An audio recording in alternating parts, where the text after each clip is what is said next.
आपल्यासोबत केंद्रीय मंत्री भागवत कराड आहेत. तर आज उपमुख्यमंत्री देवेंद्र फडणवीस यांनी भाजपाच्या पदाधिकाऱ्यांची बैठक घेतली. विशेष म्हणजे परभणीच्या पदाधिकाऱ्यांचा बोलवण्यात आलं होतं. काय नेमकं झालं बैठकीत? भारतीय जनता पार्टीचे ज्येष्ठ नेते तथा महाराष्ट्र राज्याचे उपमुख्यमंत्री माननीय देवेंद्रजी फडणवीस साहेब आणि प्रदेशाध्यक्ष माननीय बावनकुळे साहेब यांनी 2 लोकसभाच्या कोर कमिटीची आज बैठक नांदेड इथं घेतली. नांदेड आणि परभणी या दोन्ही ठिकाणी प्रचार यंत्रणा आणखी चांगली करून या दोन्ही जागा जास्तीत जास्त मतानं कशा जिंकाव्यात त्यासाठी मार्गदर्शन केलं आणि या दोन्ही जागेमध्ये कार्यकर्त्याच्या, पदाधिकाऱ्याच्या आणि लोकप्रतिनिधीच्या माध्यमातून अत्यंत चांगलं काम चालू आहे. दोन्ही जागा भारतीय जनता पार्टी आणि महायुती जिंकेल याची आम्हाला खात्री आहे.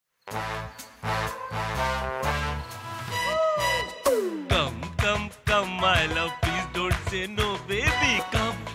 Come, my love.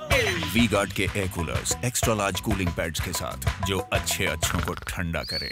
V-Guard air coolers, long lasting cooling. पुढे विधानसभा आहे तर काम चांगलं करा अशी ताकीद देवेंद्र फडणवीस यांनी दिल्याची माहिती आहे. काय खरं? हा, जिथं जिथं भारतीय जनता पार्टीच्या जाग्यात विधानसभा आहेत त्यांच्याकडून अपेक्षा भरपूर आहेत आणि ज्या ठिकाणी भारतीय जनता पार्टीचे विधायक म्हणजेच आमदार नाही आहेत त्यांना सुद्धा सांगितलं की आपण चांगलं काम करा आणि प्रत्येक विधानसभेमध्ये लीड मिळाली पाहिजे अशा सूचना आम्हाला दिलेल्या आहेत. अजित पवारांनी संदीपान भुमरेवर दारूचे दुकान उघडले असा टीका केली होती. त्यावरून जयंत चंद्रकांत खैरेंनी सवाल उपस्थित केला. काय सांगाल?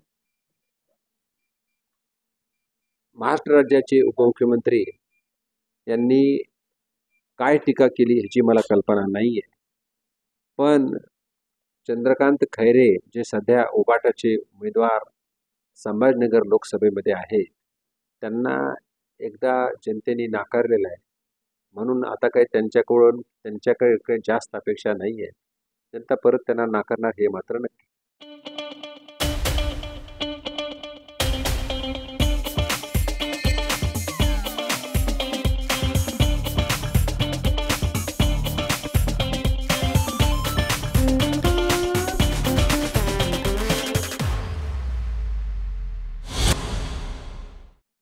संभाजीनगरला महायुतीची जी लढत आहे ती कुणासोबत होईल? महाविकास आघाडीसोबत की MIM सोबत? महायुतीची लढत ही MIM बरोबरच होणार. इम्तियाज जलील वर्सेस संदीपान भुमरे ही लढत. आव्हानात्मक असणार आहे लढत.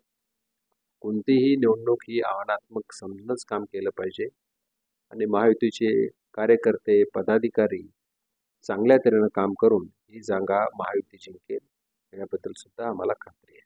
म्हणजे थोडक्यात MIMचा छत्रपती संभाजीनगरात पराभव होईल असं? हो, MIMचे सध्याचे खासदार इम्तियाज जलील यांनी मागच्या 5 वर्षात विकासाचं एकही काम केलं नाही. फक्त केंद्र सरकार आणि राज्य सरकारवर टीका करणं याच्याशिवाय दुसरं काम केलं नाही. म्हणून आता संभाजीनगरची शून्य मतदार इम्तियाज जलील यांना मतदान न करता महायुतीच्या उमेदवाराला मतदान करतील याची मला खात्री. होते केंद्रीय मंत्री भागवत कराड. ज्ञानेश्वर लोंढे, TV9 मराठी, नांदेड.